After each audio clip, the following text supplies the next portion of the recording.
Kisah dimulai dengan pemandangan pegunungan luas yang tak berujung. Seorang pemuda, yang tampak babak belur, memacu kudanya menembus hutan secepat kilat. Bermandikan darah segar dan penuh luka, jelas ia baru saja selamat dari pertempuran sengit.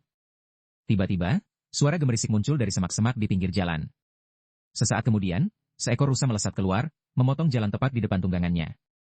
Terkejut, kuda itu meringkik dan berdiri dalam kepanikan. Sang pemuda kehilangan keseimbangan dan terjatuh dari punggung kuda. Sebuah kitab rahasia terjatuh dari balik jubahnya saat ia menghantam tanah. Ia menatap kudanya dengan tatapan penuh rasa sakit yang luar biasa. Hewan itu masih dicekam oleh ketakutan yang hebat. Melihat kuda itu hendak kabur, ia berteriak. Tidak, berhenti. Namun rintihannya tak mengubah apapun. Ia mengumpat dalam keputusasaan. Sialan semuanya. Ia merangkak dengan susah payah menuju kitab rahasia itu. Dengan cepat ia menyembunyikannya kembali ke dalam bajunya. Menahan rasa sakit, ia berdiri sekali lagi dengan tekad yang bulat. Aku akan bertahan hidup dan kembali, apapun yang terjadi. Adegan berpindah ke kota pahlawan. Seorang pria parubaya membungkuk dan berucap. Tuan penguasa kota, buku besar telah ditemukan. Duduk di atas tahta, penguasa kota bertanya. Begitukah? Siapa yang membawanya kembali? Pria ini adalah Wu Gangtian, penguasa kota pahlawan. Pria di bawahnya adalah Master Pavilion Wei Zimu. Ia membungkuk dan menjawab.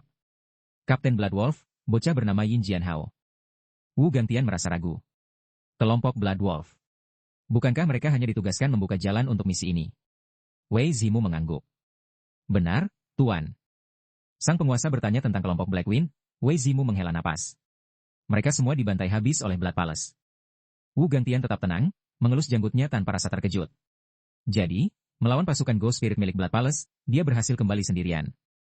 Wei Zimu melanjutkan. Saya tidak yakin bagaimana dia melakukannya. Wu Gangtian memotongnya. Aku perlu melihat buku besar itu.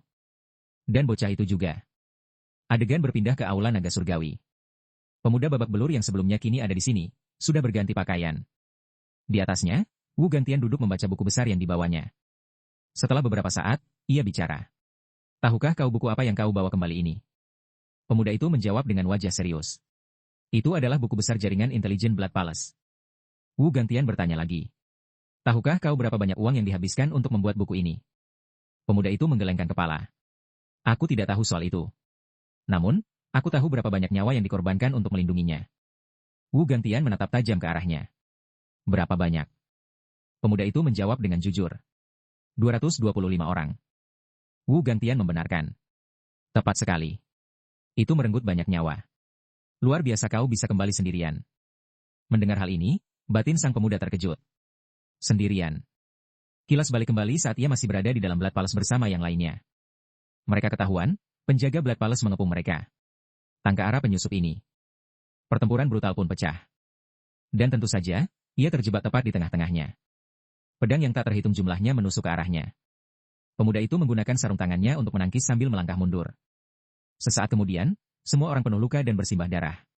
Seorang rekan maju untuk melindungi pelarian. Kapten, wakil kapten, pergilah duluan. Serahkan ini pada kami. Meski berat hati, mereka berdua akhirnya berlari. Jeritan rekan-rekannya terus bergema dari belakang. Saat itu juga, sesuatu bersiul di udara dengan kecepatan tinggi. Mereka berdua bergegas menghindar ke kedua sisi. Seorang pria kekar yang memegang pedang besar menyeringai. Menurutmu kemana kalian akan pergi? Sebelum mereka sempat bereaksi, ia mengayunkan bilah pedangnya lagi ke bawah. Pemuda itu tidak punya cara untuk menghindar dan hanya bisa berdiri di sana, menunggu ajal. Seketika itu, rekannya berteriak dan menerjang ke depan. Awas! Rekan itu menggunakan tubuhnya sendiri untuk menahan serangan. Melihat temannya tertebas di depan matanya, ia panik. Ia dengan panik menghunus pedangnya dan menyerang pria kekar itu. Dengan satu serangan telak, ia memenggal kepala musuh, membuat darah menyembur kemana-mana. Rekannya kini berada di ambang kematian. Habisi aku. Kapten. Mendengar kata-kata itu, mata sang pemuda berkaca-kaca. Tidak, kumohon jangan. Pria yang sekarat itu berteriak saat air mata mengalir di wajahnya. Ini sakit sekali. Tak punya pilihan lain, sang pemuda menggertakkan gigi dan mengangkat pedangnya. Mengakhiri hidup rekannya dengan tangannya sendiri untuk membebaskannya dari penderitaan yang lebih dalam. Saat melakukan tindakan ini, wajahnya berubah dengan intensitas yang mengerikan. Di satu sisi ia menangis pilu, sementara di sisi lain, matanya berkilat bak iblis. Adegan berpindah kembali ke masa kini di aula naga surgawi. Setelah mengingat semuanya dan menyadari bahwa ia adalah satu-satunya yang selamat, pemuda itu terpaku dalam lamunan. Penguasa kota mengelus janggutnya dan bertanya. Master Pavilion Wei, Apakah ada posisi komandan yang saat ini kosong? Wei Zimu, yang berdiri di samping, segera membungkuk dengan tangan tertangkup. Posisi komandan resimen macan hitam di pavilion darah besi saat ini sedang kosong, Tuan. Penguasa kota dengan tegas menyuruhnya memberikan posisi itu kepada sang pemuda. Hal ini membuat Wei Zimu sangat terkejut. Apa? Tapi status dan usia bocah ini sama-sama tidak cocok baginya untuk menjadi seorang komandan resimen. Mengabaikan protes tersebut, penguasa kota tersenyum dan bertanya kepada si pemuda. Bagaimana menurutmu? Apakah kau mau menerimanya? Pemuda itu menjawab dengan wajah serius. Ya, tolong percayakan hal itu kepada saya. Adegan berpindah ke pavilion darah besi. Seseorang menggebrak meja dengan amarah. Seorang Kapten Blood Wolf. Pria ini adalah wakil komandan macan hitam, bernama Hong Xuanyu. Orang lain, yang lebih tenang, berucap dengan tangan tertangkup. Dia tidak punya status yang berarti. Kaum iblis itu benar-benar bertindak sesuka hati. Pria lain yang duduk di dekatnya menimpali. Tidak disangka orang rendahan seperti itu akan menjadi komandan resimen baru kita. Ini tidak mungkin terjadi. Pria di sampingnya berseru frustrasi. Penguasa kota sendiri yang memberikan perintah itu. Hong Xuanyu mengepalkan tinjunya dengan dendam yang pahit. Sialan, ini tidak boleh terjadi. Ketua tim Hongwu, Tu Kai Hoa, angkat bicara. Kau hanya marah karena jatahmu direbut, bukan? Kau selalu bicara seolah-olah kaulah penerus komandan berikutnya. Hong Xuanyu menggeretakkan gigi dan melotot ke arahnya, berteriak. Bisakah kau diam? Mengabaikannya, wanita itu berpaling dengan seringai. Aku justru cukup menantikan komandan baru yang ditunjuk penguasa kota untuk kita ini. Saat itu juga, seseorang masuk dari luar dengan suara yang menggelegar. Semuanya, segera berkumpul. Terkejut oleh suara itu, kerumunan orang menoleh untuk melihat. Orang itu berteriak lagi. Kalian semua, berkumpul. Tidak punya pilihan lain, kelompok itu berdiri dan menuju keluar. Sesaat kemudian, semua orang telah berkumpul, berdiri dalam barisan rapi di halaman. Sang pemuda dan Wei Zimu telah tiba dan berdiri di atas, mengamati semua orang. Ia menyapa kerumunan. Ini adalah komandan baru resimen macan hitam. Namanya adalah Yin Jianhao. Ia berdiri di sana dengan ekspresi dingin dan tanpa emosi, menatap rendah ke arah kerumunan. Seseorang tidak tahan dan berseru. Tapi dia masih sangat muda. Wei Zimu melirik ke belakang dan memperingatkan. Kalian sebaiknya cari cara untuk bisa akur. Yin Jianhao kemudian melangkah maju menghadapi kelompok itu. Hong Xuanyu dan beberapa bawahannya memasang wajah masam, jelas-jelas menolak untuk menerimanya. Yin Jianhao berdiri di sana memperhatikan mereka, tidak diketahui apa yang ada di pikirannya. Setelah keheningan yang lama, ia berjalan menghampiri Hong Xuanyu dan mengulurkan tangannya. Aku Komandan Yin Jianhao. Hong Xuanyu tidak menjabat tangannya tetapi berdiri dengan tangan berkaca pinggang, condong ke depan untuk berbisik dingin di telinganya. Konyol sekali. Bocah ini baru sampai dan sudah merasa dirinya komandan. Aku harus menekannya sejak awal, atau dia akan menjadi terlalu sombong. Aku tidak tahu trik apa yang kau gunakan untuk mendapatkan posisi ini. Tapi akan sulit bagi kami untuk mengakuimu. Wajah Yin Jianhao menggelap, menunjukkan kekesalan yang jelas. Apakah ini bentuk pembangkangan terhadap atasan? Hong Xuanyu menatapnya dengan hina. Pembangkangan. Apakah seseorang dari unit Blood Wolf punya hak untuk bicara soal pembangkangan? Yin Jianhao menyipitkan matanya, amarahnya mulai memuncak. Ia dengan tegas meletakkan tangannya di gagang pedang. Aku tidak tertarik dengan perang mulut. Melihat ia akan menyerang, kerumunan itu tidak bisa menahan diri untuk mundur ketakutan. Hong Xuanyu tidak gentar dan menghunus bilahnya. Jadi, kau ingin menantangku? Jangan menyesal nanti. Yin Jianhao tidak menanggapi, hanya berdiri di sana dalam diam. Ia tiba-tiba mengayunkan pedangnya, memotong dahan dari pohon terdekat. Ia memungut sepotong kayu itu, memeriksanya. Ranting saja sudah cukup untuk memukul anjing. Setelah mengatakan itu, ia melemparkan potongan lainnya ke arah lawannya. Hong Xuanyu membungkuk untuk mengambil ranting itu dan mencibir. Sesukamu saja. Ia segera menerjang maju untuk menyerang. Bocah ingusan. Biar kutunjukkan padamu betapa luasnya dunia ini sebenarnya. Kedua ranting kayu itu beradu seketika. Hong Xuanyu merunduk, memberikan pujian yang mengejek. Pergerakan kaki yang lumayan. Ia mengayun lagi, terus melancarkan serangan. Namun, Yin Jianhao hanya bersandar sedikit ke belakang dan menghindar dengan mudah. Tidak peduli seberapa membabi buta Hong Xuanyu menyerang, Yin Jianhao menghindar dari setiap serangan. Tidak mampu menyentuh lawannya sedikit pun, Hong Xuanyu berteriak frustrasi. Sampai kapan kau berencana untuk terus melarikan diri? Tepat saat kata-kata itu keluar dari mulutnya, Yin Jianhao mengayunkan rantingnya untuk menyerang balik. Dalam sekejap mata, sebelum Hong Xuanyu sempat bereaksi, ranting kayu itu sudah berada inci dari wajahnya. Sebuah serangan kuat, bagaikan kilat dari langit, menghantamnya dengan keras. Pukulan itu memaksanya berlutut dalam kesakitan, namun ia tetap keras kepala, mendesi sambil menggeretakkan gigi. Bajingan kau. Ia segera menerjang maju untuk menyerang sekali lagi. Mati kau, bocah tengik. Yang membuatnya kecewa, Yin Jianhao dengan mudah melangkah ke samping untuk menghindar, lalu mendaratkan hantaman keras lainnya ke punggungnya. Ia mengeluarkan teriakan kesakitan, tidak bisa melakukan apapun selain melolong. Yin Jianhao tidak menunjukkan belas kasihan, mengangkat rantingnya lagi untuk melanjutkan serangan. Tapi tepat saat itu, sebuah pedang panjang muncul untuk menghalangi jalannya. Tu Kai Hoa menangkis serangannya dan memohon. Tolong hentikan, pertandingannya sudah selesai. Hong Xuanyu terbaring di tanah mengerang kesakitan, tidak mampu berdiri untuk saat ini. Yin Jianhao tidak mendesak lebih jauh, menurunkan tangannya dan menatap yang lain. Apakah ada orang lain yang menolak untuk menerimaku? Seluruh kelompok menundukkan kepala dalam keheningan total, tidak ada yang berani mengucapkan sepatah kata pun. Yin Jianhao melemparkan ranting kayu itu ke samping dan mendengus dingin. Ilmu bela diriku ditempa melalui perjuangan hidup dan mati, jangan bawa trik picikmu di hadapanku. Ia kemudian memalingkan pandangannya kembali ke arah Tu Kai Hoa. Dan kau. Mulai sekarang, kau adalah wakil komandan. Setelah mengatakan itu, ia membungkuk untuk mengambil sesuatu dari tempat Hong Xuanyu terbaring. Ia kemudian dengan tegas melemparkannya kepada Tu Kai Hoa. Kau cukup berani untuk menyelamatkan seorang rekan, kau punya lebih banyak nyali daripada seluruh pria di sini. Mendengar ini, kerumunan itu merasa semakin terhina, kepala mereka tertunduk saat keringat bercucuran deras. Yin Jianhao kemudian berbalik dan berjalan pergi dengan aura penuh wibawa. Ia segera sampai di kediaman pribadinya. Begitu masuk, wajahnya berkerut kesakitan dan urat-urat menonjol di dahinya. Aku harus fokus dan mengatur napasku. Ia kemudian mulai melepas jubah luarnya. Hanya dengan menggunakan sedikit ilmu bela diri telah menyebabkan energi internalnya bergejolak tak terkendali. Sebuah ingatan muncul di benaknya tentang seorang wanita yang menyerahkan sebuah gulungan kepadanya. Hafalkan 9 dekret ini, itu akan melipat gandakan kekuatanmu, tapi kau harus mengendalikan meridianmu dengan pil-pil ini. Kembali ke masa kini, meridian di sekujur tubuhnya menonjol seolah-olah akan meledak. Ia memejamkan mata dengan ekspresi kesakitan. Aku harus belajar mengendalikan energi ini tanpa pil. Ia duduk untuk bermeditasi dan mengalirkan energinya. Aku akan menjadikan kekuatan ini milikku untuk menyelamatkan nona itu. Bayangan paviliun darah terpintas di benaknya sekali lagi. Ia sedang berlari dengan putus asa, tubuhnya dipenuhi luka. Luka di samping tubuhnya mengeluarkan darah lebih deras semakin jauh ia berlari. Ia dipenuhi dengan kebingungan. Di mana sebenarnya buku besar itu berada? Saat berlari, 2 orang tiba-tiba muncul di hadapannya. Saat melihatnya, mereka berteriak. Dia ada di sini. Yin Jianhao segera menghunus pedangnya, siap untuk bertarung. Keduanya tidak ragu-ragu dan langsung menyerangnya. Yin Jianhao mengayunkan pedangnya, membatin. Aku harus menghabisi mereka dengan cepat. Dengan pemikiran itu, ia menyerang dengan sekuat tenaga, membuat salah satu dari mereka menyemburkan darah. Tanpa henti, ia menerjang ke arah pria yang tersisa. Sebelum pria itu sempat bereaksi, Yin Jianhao sudah membereskannya.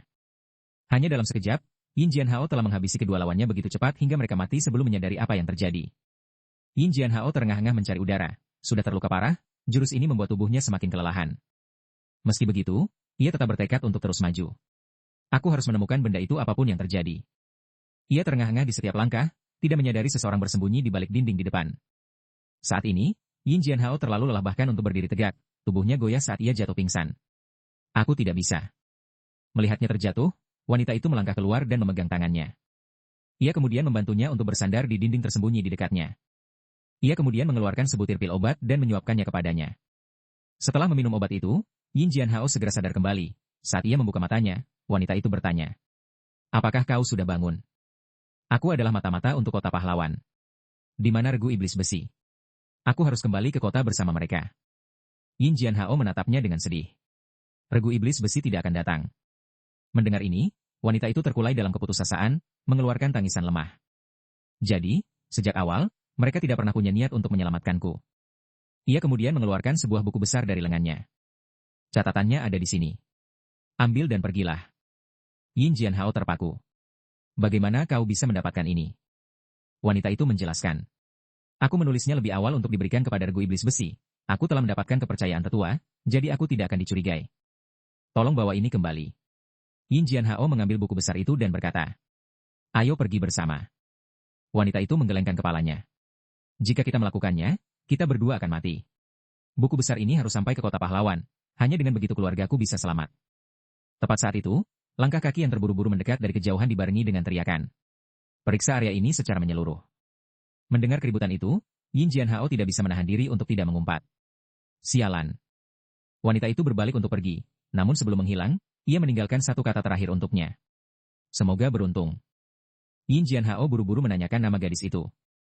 Wanita itu menghela napas. Aku sudah melupakan namaku sendiri, tapi aku harap kau tidak berakhir hidup sepertiku.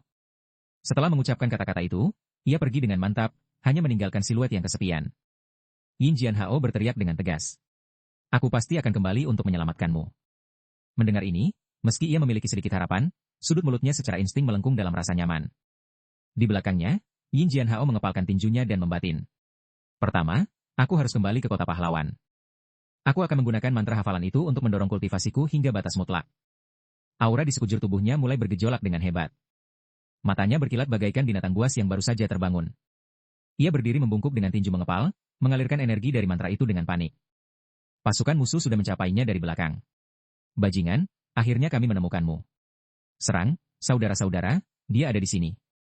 Yin Jianhao menoleh dan memelototi mereka dengan ekspresi ganas. Kemarilah, kalian sampah. Dengan tekad yang mengerikan, ia mengayunkan pedangnya dan menerjang ke dalam pertarungan. Dengan setiap tebasan, nyawa melayang di tengah semburan darah. Ingatan itu berakhir, kembali ke masa kini. Setelah mengatur napas sejenak, Yin Jianhao menyentakkan matanya terbuka. Segera setelah itu, ia memuntahkan seteguk darah segar. Tubuhnya kemudian lemas, dan ia ambruk ke lantai. Dalam kesakitan dan bersimbah keringat, ia terengah-engah. Pada akhirnya, aku masih belum bisa mengendalikan ki sejati. Apakah aku telah jatuh ke dalam penyimpangan ki? Seperti ini. Bagaimana aku bisa menghadapi saudara-saudaraku yang telah tiada? Ia meludahkan seteguk darah segar lainnya. Yin Jianhao terbaring di sana, menatap langit-langit tanpa daya. Ia samar-samar mendengar sesuatu. Sebuah suara bergema terus-menerus di kepalanya. Telah mempraktikkan jalur yang salah dan masih selamat. Angkatlah aku sebagai gurumu.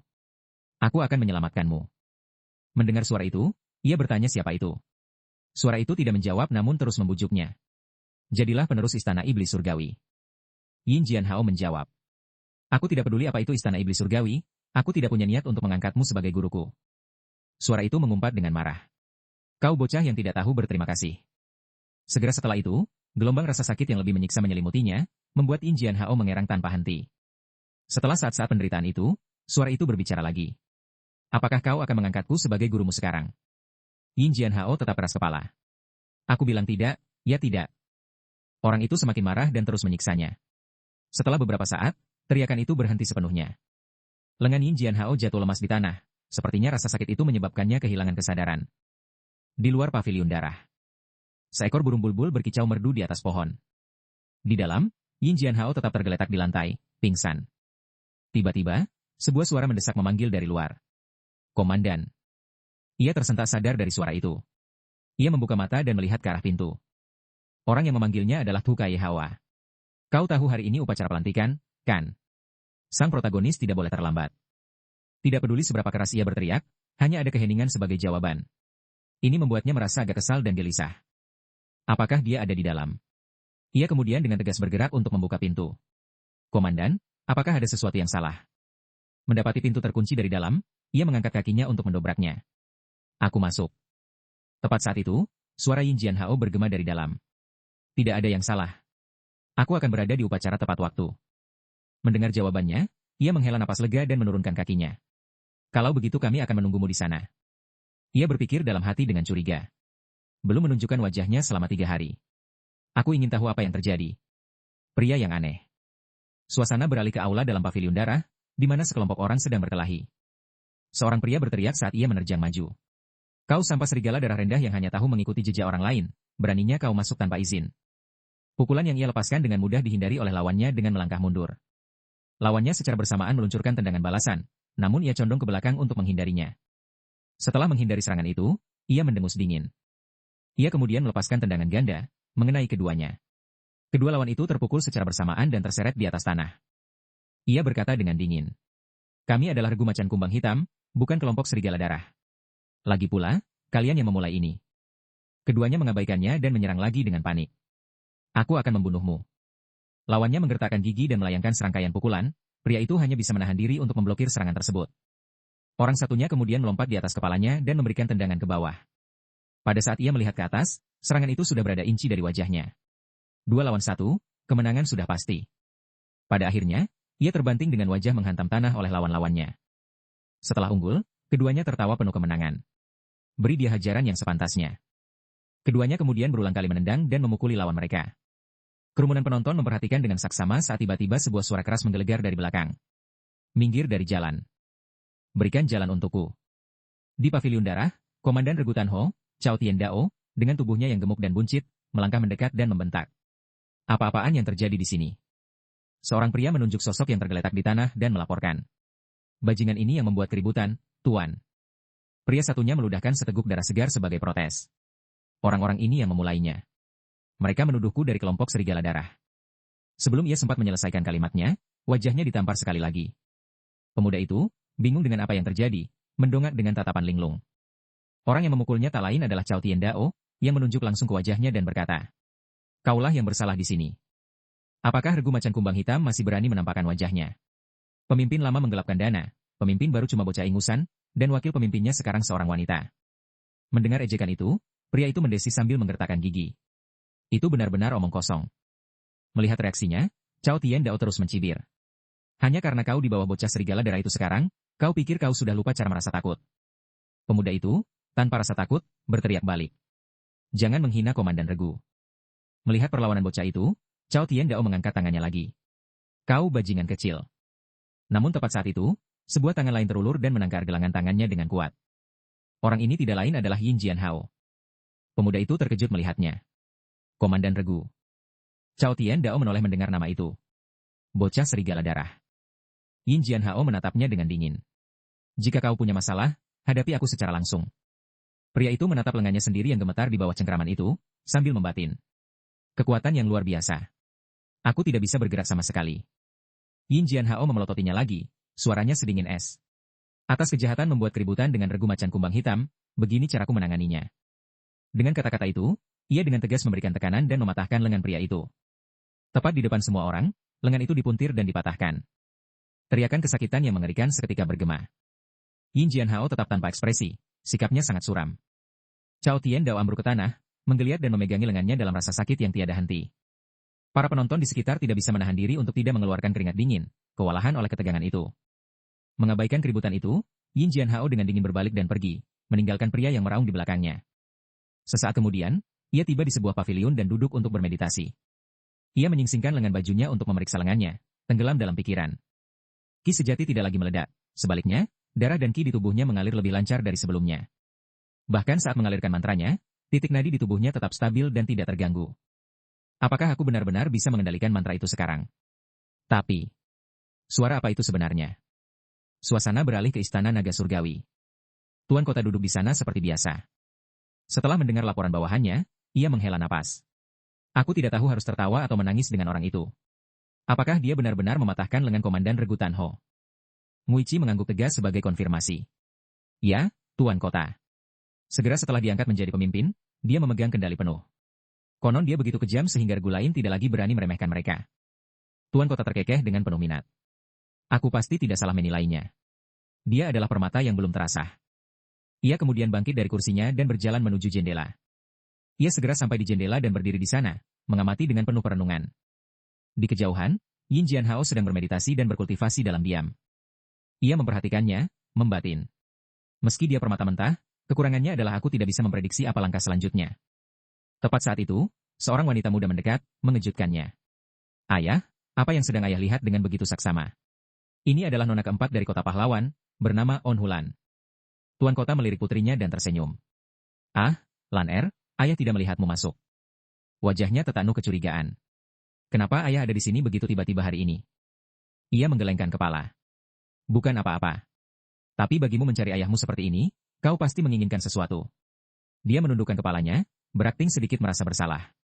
Jika orang lain mendengar itu, mereka akan mengira aku tidak dewasa. Tuan kota menggoda. Dan bukankah memang begitu? Ia segera berbalik dengan ekspresi penuh pengabdian.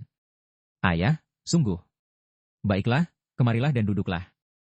Ia kemudian dengan gembira mendorongnya kembali ke kursi tuan kota. Kemudian, ia mulai memijat bahunya. Apakah itu terasa lebih baik? Tuan kota berbalik untuk menatapnya. Apa hal yang begitu segan untuk kau sampaikan? Nhulan berdecak. Aku sedang tulus di sini. Tuan kota tersenyum. On Hulan yang kukenal tidak akan tiba-tiba melakukan ini. Bicaralah, apakah kau butuh uang untuk jajanan pinggir jalan? Nhulan terdiam untuk waktu yang lama. Kemudian, ia berlari ke depan ayahnya dan duduk. Aku ingin pergi melihat turnamen bela diri Tenglong di Luoyang. Segera setelah ia mengatakan ini, ekspresi tuan kota memburuk, dan ia menolak mentah-mentah. Nhulan menatapnya dengan wajah sedih.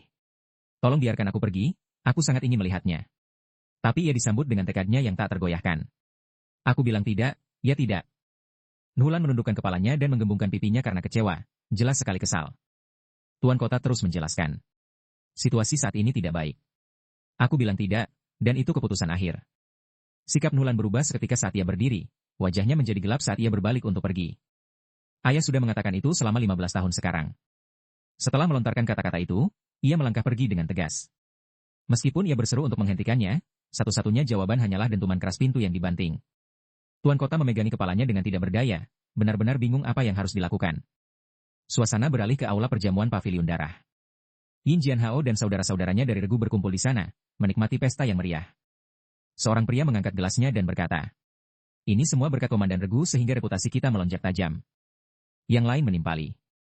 "Mulai sekarang, tidak akan ada lagi yang berani meremehkan kita seperti itu. Kami bersumpah setia kepada Komandan Regu. Mari kita habiskan cawan kita untuknya." Kerumunan itu kemudian serentak mengangkat gelas mereka, bersorak antusias. Untuk Komandan Regu. Meskipun Yin Jianhao tidak terlihat sangat gembira, ia akhirnya mengangkat gelasnya juga. Ia kemudian meminum habis minumannya dalam sekali teguk bersama saudara-saudaranya. Tepat saat ia selesai, ia tiba-tiba merasakan sesuatu yang tidak biasa. Pada saat itu, pintu ruangan ditendang terbuka oleh sebuah kaki. Seorang wanita muda yang gagah melangkah masuk, membuat kerumunan yang gaduh itu terdiam terpaku. Mengabaikan mereka, Nulan berkacak pinggang dan bertanya, "Yang mana Yin Jianhao?" Matanya segera terkunci pada pria itu. Yin Jianhao bertanya dengan ekspresi serius. "Dan siapakah nona ini?" Nulan menghela napas. Ini pertama kalinya ada orang yang bertanya siapa aku. Tepat saat itu, sebuah jari mencolek sisi tubuh Yin Jianhao. Tu Kai Hawa berbisik ke telinganya. "Itu Onulan, nona keempat dari kota pahlawan." Mendengar ini, Yin Jianhao menyadari siapa dia dan segera merangkapkan tangan. "Sebuah kehormatan bertemu Anda, nona. Saya Yin Jianhao, pemimpin Regu Macan Kumbang Hitam." Wanita itu tidak terlalu memperhatikan dan berbalik ke arah pintu keluar. "Ada yang ingin kubicarakan denganmu. Ikut aku." Yin Jianhao cukup terkejut dengan permintaannya. Onhulan tidak memberinya kesempatan untuk menolak, segera berbalik dan berjalan pergi. Sesaat kemudian, keduanya telah sampai di taman paviliun darah. Ia tidak mengucapkan sepatah kata pun sepanjang jalan, membuat Yin Jianhao bingung sambil mencuri pandang ke arahnya. Namun, Onhulan tetap diam, tenggelam jauh dalam pikirannya sendiri. Akhirnya, Yin Jianhao tidak tahan lagi dengan keheningan itu dan angkat bicara. "Apa yang ingin Anda bicarakan denganku?" Ia meliriknya. "Aku ingin memastikan sesuatu." Yin Jianhao terkejut. Memastikan apa? Segera setelah ia bicara, wanita itu tiba-tiba berbalik dan mendekatkan wajahnya hanya beberapa inci dari wajahnya. Gerakan tak terduga ini tak pelak membuatnya tersentak kaget. Onhulan mengamatinya sejenak sebelum bertanya. "Kenapa ayahku begitu menghargaimu?" Ia kemudian mengulurkan tangan dan menggandeng lengan pria itu, tersenyum bahagia. "Apa rahasiamu? Tidak maukah kau memberitahuku?" Di luar dugaannya, pria itu dengan dingin menarik tangannya, melepaskan diri dari dekapannya. "Jika tidak ada hal lain yang ingin disampaikan, maka saya akan pergi. Yang lain masih menungguku." Melihat betapa sulitnya dia diajak bicara, Nulan cepat-cepat angkat bicara. "Tunggu, aku benar-benar punya sesuatu untuk dikatakan." Yin Jianhao menghentikan langkahnya dan berbalik menatapnya dengan ekspresi dingin. Ia tidak bisa menahan napas panjang. "Aku akan berterus terang. Bawa aku ke turnamen bela diri Tenglong di Luoyang." Yin Jianhao bingung. "Kenapa harus aku?" Ia menundukkan kepalanya. "Entahlah. Mungkin kau bisa menyebutnya sebagai bentuk pemberontakan kecil terhadap ayahku." Saat itu juga, Yin Jianhao tiba-tiba merasakan sesuatu lagi. Tanpa sepatah kata pun, ia segera berbalik dan menjangkau ke arah wanita itu. Pada saat yang sama, beberapa senjata rahasia melesat di udara dari kejauhan. Beruntung, Yin Jianhao berhasil menarik Onhulan dan berguling menjauh tepat pada waktunya. Senjata rahasia itu meleset dari sasarannya dan menancap keras di tanah. Berada dalam pelukannya dan dilindungi oleh tubuhnya, mata Onhulan melebar karena terkejut dan linglung. Yin Jianhao mengabaikan reaksinya dan meraung. "Siapa di sana?" Sementara Hulan bertanya. "Apa yang kau lakukan?" Yin Jianhao tidak menjawab, tetap waspada tinggi sambil mengamati area sekitar. "Tunjukkan dirimu." Pembunuh itu dengan cepat melompat keluar dari pohon dan mulai melarikan diri. Melihat ini, Yin Jianhao berteriak. "Berhenti di situ." Ia segera melesat maju untuk mengejar lawan tersebut. Baru saat itulah Onhulan menyadari senjata rahasia yang tertanam di tanah. Ekspresinya seketika memburuk, menjadi sangat suram. "Beraninya seseorang menargetkanku di dalam kota pahlawan." Sementara itu, pengejaran Yin Jianhao terhadap pembunuh itu membawanya ke hutan bambu. Meskipun teknik pergerakan pembunuh itu luar biasa, mereka tidak bisa mengguncangnya. Yin Jianhao merogoh dan mengeluarkan belati yang tersembunyi di dalam lengan bajunya. Ia dengan tegas melemparkannya ke arah targetnya. Pembunuh yang melarikan diri itu tidak berani ceroboh dan terpaksa berhenti untuk menghindari bilah pisau itu. Yin Jianhao sedikit terkejut bahwa pembunuh itu berhasil menghindarinya. Meskipun pembunuh itu menghindar, gerakan itu memaksa mereka untuk mendarat dan berhenti di tanah. Komandan Regu Macan Kumbang tidak melewatkan kesempatan itu, mengayunkan pedangnya dari belakang. Sebuah serangan kuat segera dilepaskan. Pembunuh itu nyaris menghindari hantaman tersebut, namun ia menyusul dengan teriakan keras dan tusukan lainnya. Pedang terarah lurus ke dada lawan, ia tidak bisa tidak mengagumi ilmu pedang pria itu yang luar biasa. Pembunuh itu kemudian membungkuk rendah dan mengangkat bilah senjatanya sendiri. Ia meluncurkan serangan balik terhadap Komandan Regu Macan Kumbang. Komandan Regu Macan Kumbang tidak menangkis melainkan memiringkan kepalanya ke samping untuk menghindar. Ia dalam hati terkejut, apakah ini seni bela diri dari kota pahlawan? Saat keduanya terkunci dalam duel sengit, teriakan keras untuk menyingkir menggema dari belakang. On Hulan menerjang masuk dengan niat membunuh, mengayunkan pedangnya ke bawah. Serangan itu begitu kuat hingga meretakkan tanah, mengirimkan gumpalan debu ke udara. Ia mengarahkan pedangnya ke pembunuh itu dan berbicara dengan dingin. Serahkan yang satu ini padaku. Menghadapi mereka berdua, si pembunuh mulai merasakan kengerian. Ia tidak berlama-lama untuk bertarung dan sebaliknya berbalik untuk melarikan diri. Melihatnya menggunakan Kinggong untuk kabur, amarah Hulan berkobar, urat-urat menonjol di dahinya. Keparat, beraninya kau. Ia tidak ragu dan segera melompat mengejarnya. Berhenti di sana. Komandan Regu Macan Kumbang mengernyit berpikir, tenaga dalam On Hulan luar biasa, kemungkinan dari latihan di kota pahlawan sejak kecil. Ia kemudian dengan cepat melompat maju untuk mengejar mereka. Ia segera melihat sosok On Hulan di depan. Setelah pengejaran singkat, keduanya berhenti. Hulan menatap ke kejauhan dan menghela napas. Percuma saja terus mengejar. Dia tampaknya adalah seorang ahli teknik pergerakan. Komandan Regu Macan Kumbang menyarungkan pedangnya dan bertanya. Mengapa dia menargetkanmu? Hulan menggelengkan kepalanya.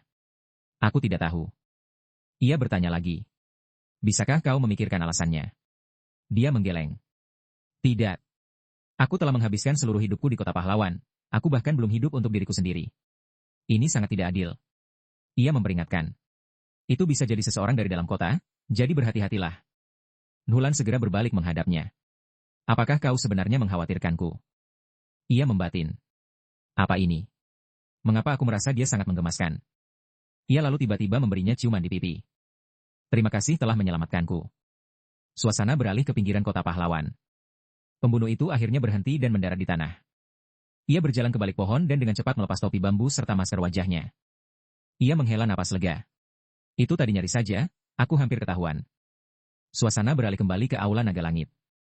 Tuan kota ada di sana mendengarkan laporan bawahannya. Ia mengerutkan kening pada pria itu. Bagaimana hasilnya? Pria itu menjawab.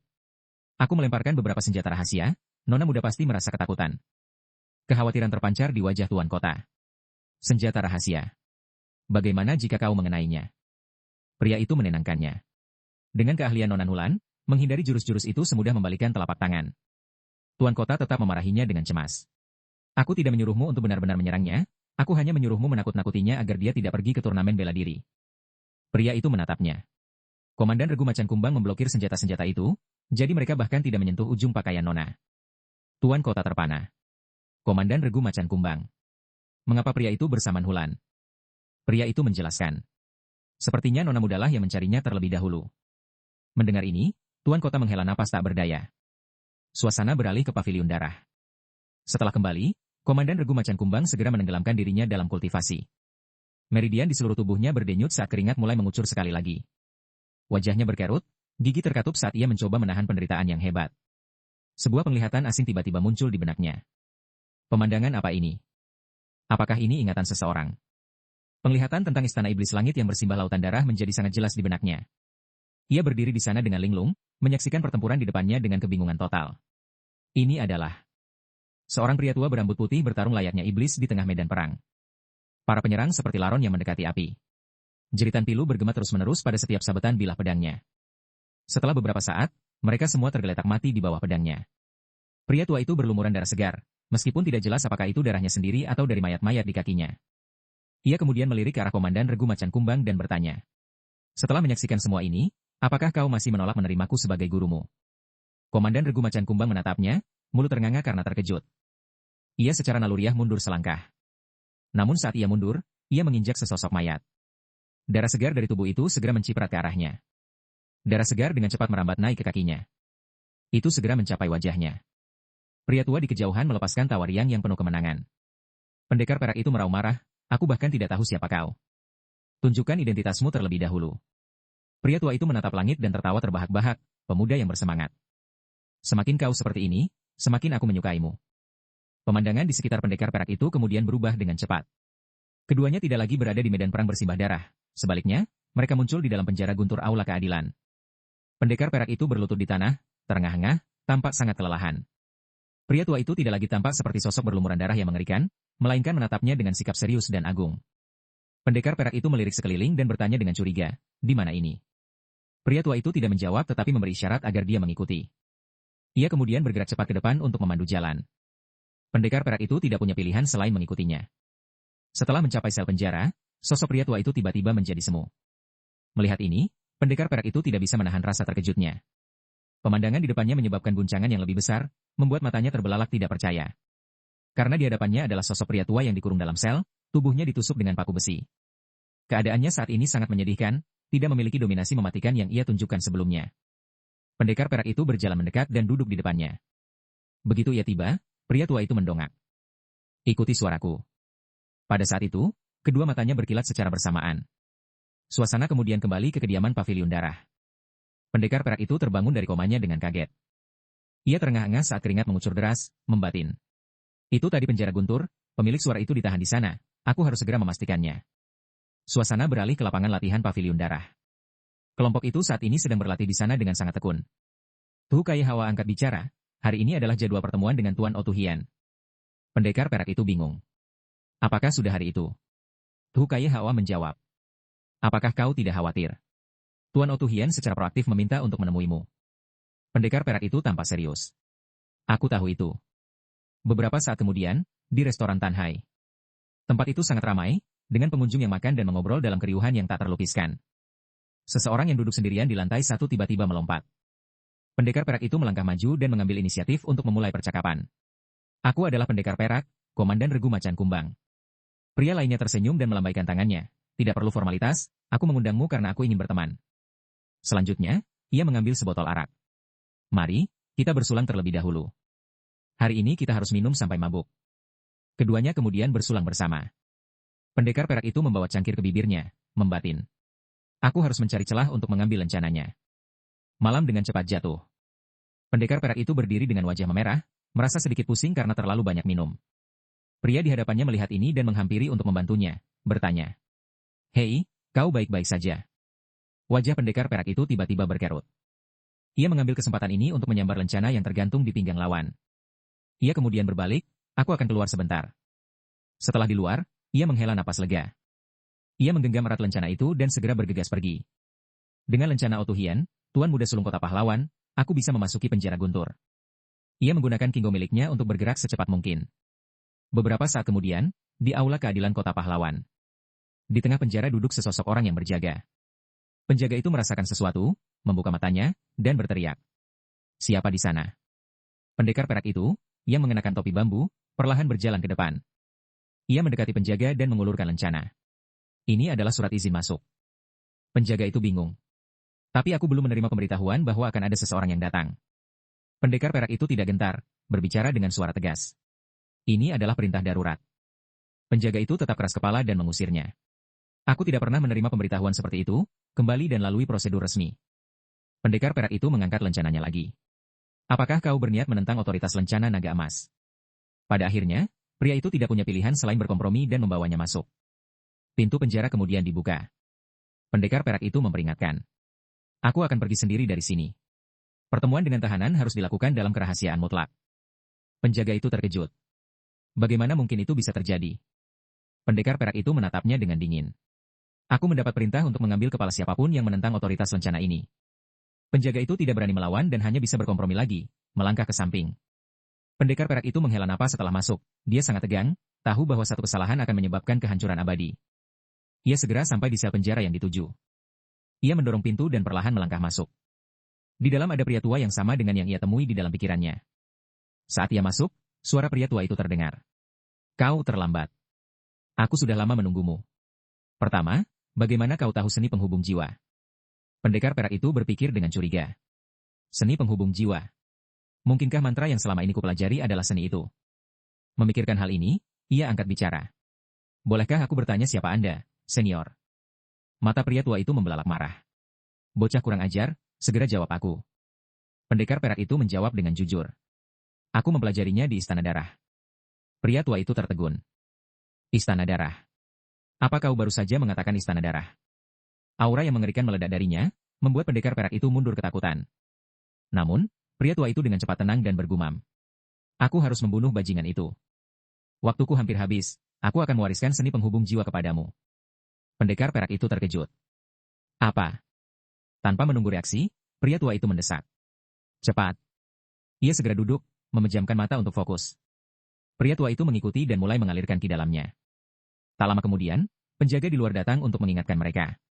Waktumu sudah habis. Pendekar perak itu segera mengenakan topinya dan berdiri untuk pergi. Sebelum pergi, ia tidak tahan untuk tidak melirik kembali ke arah pria tua itu. Bibir pria tua itu tersenyum saat ia mengingatkannya. Carilah cara untuk kembali. Pendekar perak itu kemudian segera pergi bersama penjaga. Beberapa saat kemudian, di restoran Tanhai. Pendekar perak itu kembali setelah menggunakan lencana untuk rencananya, memegangi kepalanya dan bertingkah sangat tidak nyaman. Ia melemparkan lencana itu ke lantai. Melihat keadaannya, pria satunya bertanya. Seberapa banyak kau muntah? Aku baru saja akan mengirim seseorang untuk memeriksamu. Apakah kau baik-baik saja? Pendekar perak itu duduk dan mengangguk. Aku baik-baik saja, Tuan. Ia kemudian berlagak seolah menyadari sesuatu. Ia lalu membungkuk untuk mengambil lencana itu. Ia menyerahkannya kepada pria itu dan bertanya.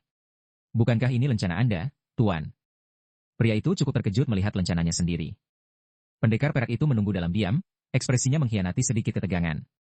Setelah beberapa saat, pria itu dengan gembira mengambil lencana itu. Bagaimana bisa ini jatuh? Itu hampir menyebabkan masalah besar. Untuk sesaat, ia menyipitkan matanya dan menata pendekar perak dengan penuh arti. Beberapa saat kemudian, di paviliun besi darah. Setelah kembali ke kediamannya, pendekar perak mulai berlatih, mengalirkan ki seperti yang diajarkan pria tua itu, membuatnya melonjak. Pembuluh darahnya terasa seperti akan pecah saat ki meraung hebat, namun tidak ada tanda-tanda penyimpangan internal. Apakah ini ilmu bela diri Istana Iblis Langit? Suara pria tua itu tiba-tiba bergema di kepalanya. Benar, itulah dia. Alis pendekar perak itu berkerut. Jangan muncul begitu tiba-tiba. Pria tua itu mengabaikannya dan melanjutkan. Kau akhirnya mencapai level yang layak untuk menjadi muridku. Sekarang, aku akan memberitahumu siapa aku. Pria tua itu segera tenggelam dalam ingatannya. Aku aslinya adalah murid tertua dari Ngafukaye, penguasa istana dari Istana Iblis Langit. Pada usia 30, aku telah menguasai seluruh seni penghubung jiwa, jadi aku terpilih sebagai penerus Istana Iblis Langit. Namun, Ngafandao, putra penguasa istana, tidak mau menerimaku menjadi penguasa istana yang baru. Di bawah komandoku, pengaruh Istana Iblis Langit secara bertahap menyebar ke seluruh daratan tengah. Aku juga berusaha mengajarkan ilmu bela diri kepada banyak orang. Tapi kemudian, suatu hari, bencana melanda. Seorang pria yang memimpin pemberontakan berteriak keras. Lanjutkan serangan dan hancurkan pengkhianat itu untukku. Dia sudah kelelahan, sedikit usaha lagi dan dia akan jatuh. Pria tua itu mengumpat dengan marah. Sialan, kalian semualah pengkhianatnya. Kerumunan itu menyerbu ke arahnya, dipenuhi dengan niat membunuh yang luar biasa. Pria tua itu tidak menunjukkan rasa takut, wajahnya dingin saat dia berteriak. Majulah, kalian semua. Kedua belah pihak saling menyerang dengan tekad yang sengit. Pria tua itu mengayunkan lengannya, melancarkan serangan pedang. Sebelum para penyerang bisa melakukan apapun, mereka semua terkena teknik tersebut. Tubuh dan darah segar kemudian mulai berjatuhan terus-menerus. Pria yang tersisa terpaku ketakutan, membeku di tempat mereka. Tanpa memberi waktu untuk berpikir, pria tua itu segera menerjang. Sebelum kerumunan yang terpaku bisa bereaksi, kepala mereka terpenggal. Pria tua itu kini dikuasai haus darah, terus meneriakkan kematian mereka. Kehilangan niat bertarung, mereka kocar-kacir melarikan diri. Dia monster. Lari. Mata pria tua itu membelalak dengan tatapan yang ganas. Menolak membiarkan mereka lolos, ia melompat mengejar mereka. Ia melancarkan hantaman dahsyat dari langit ke arah bawah. Pria-pria yang melarikan diri itu seketika terhantam dan tewas. Pada saat itu, hujan lebat mulai turun dari langit. Setelah menghabisi para anak buah, pria tua itu berdiri menatap si pemimpin. Menghadapi ekspresi mengerikan itu, si pemimpin gemetar. Bagaimana bisa? Sialan. Dengan wajah beringas dan mata melotot, pria tua itu menggeram, kini giliranmu, Ngafandao. Ketakutan, si pemimpin bertanya-tanya kapan orang-orang itu akan tiba. Tiba-tiba, pria tua itu merasakan sesuatu dan menoleh ke belakang. Sebuah pergerakan mendadak muncul di sisi tebing di belakang mereka. Sekelompok pria bertopeng berjubah merah darah berdiri di sana, mengawasi. Pria tua itu berbalik, memberikan tatapan suram pada pendatang baru ini. Wajah Ngavan Dao ceria melihat mereka. Mereka akhirnya tiba. Pria berjubah darah itu diam, segera terjun ke arah pria tua itu. Meski kalah jumlah, ia bertahan, meraung saat bersiap membalas serangan. Kelompok itu dengan cepat mendekat, mencapainya dalam sekejap. Kedua belah pihak bersamaan menggenggam hulu pedang, siap menyerang. Pria tua itu mengayunkan pedang besarnya dengan kekuatan dahsyat. Salah satu pembunuh tewas seketika, tubuhnya terbelah dua. Saat pria tua itu melawan yang di depan, seseorang mencoba menusuknya dari belakang. Sebelum berhasil, pria tua itu berputar dan menebasnya, menghancurkan pedang itu. Segera setelahnya, ia menghunjamkan bilahnya lurus ke dada pria itu. Pembunuh baru ini tidak terlalu kuat. Setelah beberapa gebrakan, banyak yang gugur. Yang tersisa menghentikan serangan dan menunggu perintah, pemimpin mereka memberi isyarat. Sosok mereka tiba-tiba menjadi kabur dan tampak semu. Mereka berhenti menyerang langsung, malah mengitari pria tua itu untuk mengecohnya. Setelah beberapa saat, seseorang mengambil celah dari belakang dan mengayunkan pedang. Merasakan ancaman, pria tua itu berbalik dan mengayunkan pedang untuk membalas. Namun yang mengejutkan, ia hanya menebas bayangan semu. Memanfaatkan hal ini, pembunuh lain diam-diam mendekat dari bawah. Tak sempat bereaksi, pria tua itu terkena serangan, dan darah segar menyembur. Kelompok itu terus menggunakan taktik aneh ini untuk mengepung dan menekannya. Pria tua itu terpukul berulang kali, tubuhnya penuh luka dan darah mengalir. Setelah beberapa lama, merasa kemenangan sudah pasti, mereka menyombong. Sudah berakhir. Pria tua itu tidak menyerah, melepaskan raungan yang menggelegar. Ia lalu mengayunkan pedangnya, menjatuhkan salah satu penyerang. Di saat yang sama, yang lain mengambil kesempatan untuk menyerang dari belakang. Ia terkena hantaman lagi, memuntahkan darah dalam kesakitan. Menerima kekuatan penuh dari pukulan itu, pria tua itu jatuh berlutut. Ia akhirnya dikalahkan dan jatuh pingsan. Ngavan Dao dan anak buahnya bersorak gembira melihatnya telah tumbang. Pria tua itu kemudian diseret pergi oleh orang-orang berjubah merah darah. Adegan beralih kembali ke masa sekarang. Pendekar perak sedang duduk bermeditasi, berlatih di kamarnya. Tiba-tiba, sebuah suara terdengar dari luar. Ketua pavilion, Nona kedua Otulan mencari Anda. Pendekar perak terbangun, merasa sangat bingung akan hal ini. Adegan beralih ke istana naga langit. Wanita itu melihat pendekar perak tiba dan berkata, "Kau sudah datang." Ia mengatupkan tangan memberi salam. "Bolehkah saya tanya mengapa Nona memanggil saya?" Ia memegangi kepalanya dan menghela napas, Nulan telah menghilang. Pendekar perak tidak terlalu terkejut, hanya menundukkan kepala. "Begitukah?" Wanita itu merasa curiga. "Kau tidak tampak terkejut." Pendekar perak menjawab, "Ia memintaku membawanya ke turnamen bela diri agung." Wanita itu menghela napas. "Sudah kuduga, ia pergi ke Luoyang tanpa pengawal." Ia lalu maju dan meraih tangan pendekar perak. "Bisakah aku meminta bantuanmu mencari Nulan?" Wajah pendekar perak menunjukkan sedikit kepasrahan. "Kenapa harus aku? Aku tahu kaulah yang membawa buku kas itu kembali dari Istana Darah. Karena kau menyelesaikan misi rahasia sendirian, kemampuanmu terbukti." Pendekar perak menyela. "Nona terlalu memujiku."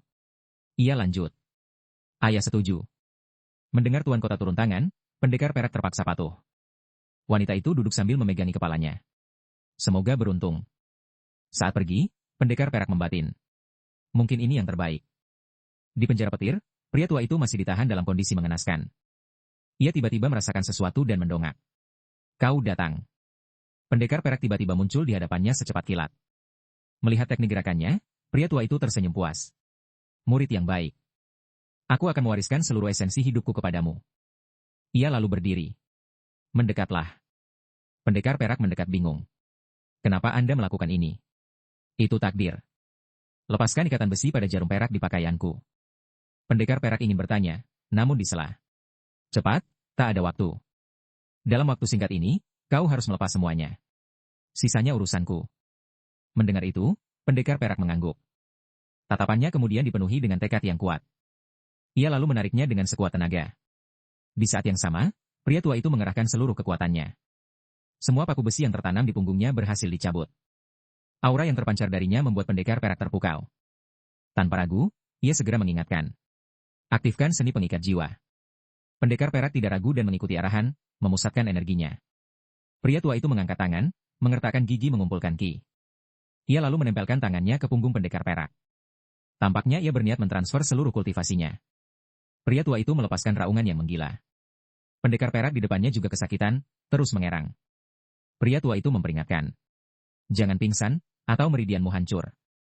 Pendekar perak mengertakkan gigi, berjuang untuk tetap sadar. Pria tua itu terus menyalurkan ki sejatinya dengan paksa.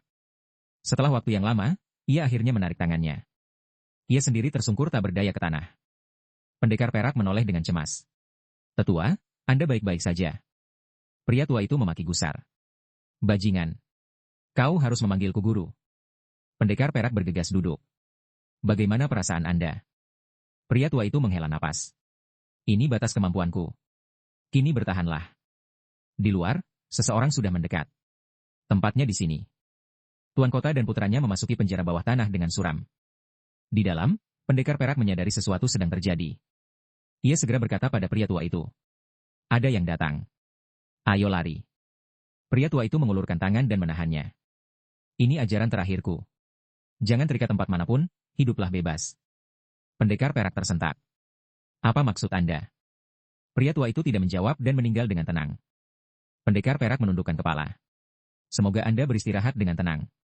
Ia lalu segera menggunakan teknik gerakannya untuk pergi.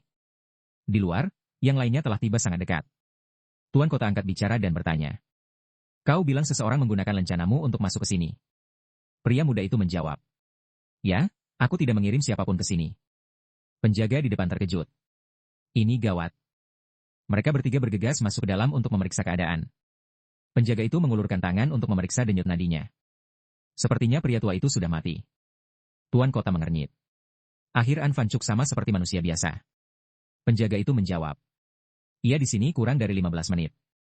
Pria tua itu mati dengan mata terbuka dan senyum tipis di wajahnya. Pendekar perak ini telah sampai di luar. Ia membatin. Adakah yang pernah menghargai nyawaku lebih dari nyawa mereka sendiri seperti itu? Kini aku murid istana iblis langit, aku harus meneruskan wasiat guruku.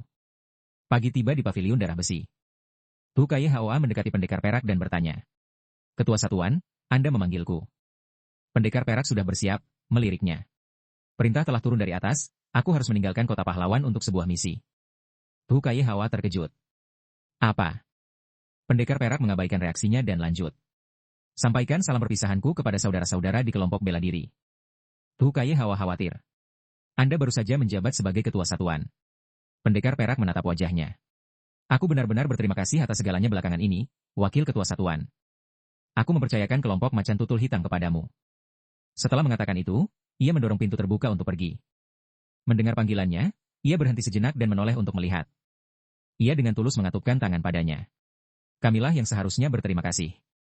Pendekar perak tersenyum dan mengangguk. Ia lalu segera berangkat.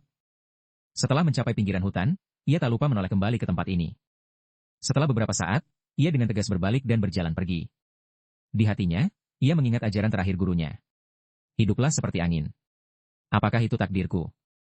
Meskipun guru menyuruhku untuk tidak terikat pada tempat manapun, aku pasti akan membalaskan dendam untuknya. Adegan berpindah ke Taman Istana Naga Langit, di mana dua orang sedang berbicara. Pria muda itu melirik adik perempuannya. Pendekar perak dikirim untuk mencari Hulan. Wanita itu mengangguk. Ya, kakak. Pria muda itu menghela napas. Aku tahu pendekar itu cakap, tapi aku tidak yakin kita bisa mempercayainya sepenuhnya. Wanita itu bingung. Kau tidak yakin bisa mempercayainya. Apa maksudmu? Bukankah ia menerima penunjukan langsung dari ayah? Pria muda itu mengangguk. Benar. Omong-omong, sudah berapa lama ia pergi? Ia menjawab. Ia pergi kurang dari 15 menit yang lalu. Mendengar ini, wajah pria muda itu segera berubah. Ada urusan yang harus kuselesaikan sebentar. Sementara itu, pendekar perak sedang berjalan sendirian menembus hutan.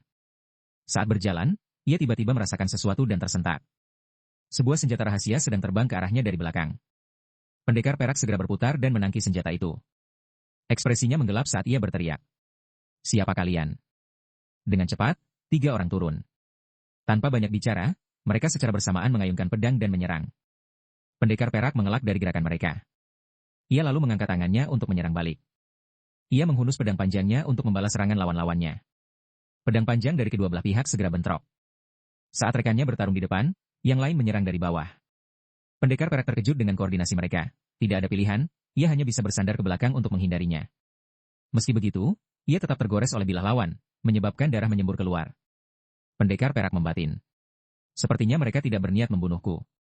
Apakah mereka mencoba menguji kekuatanku?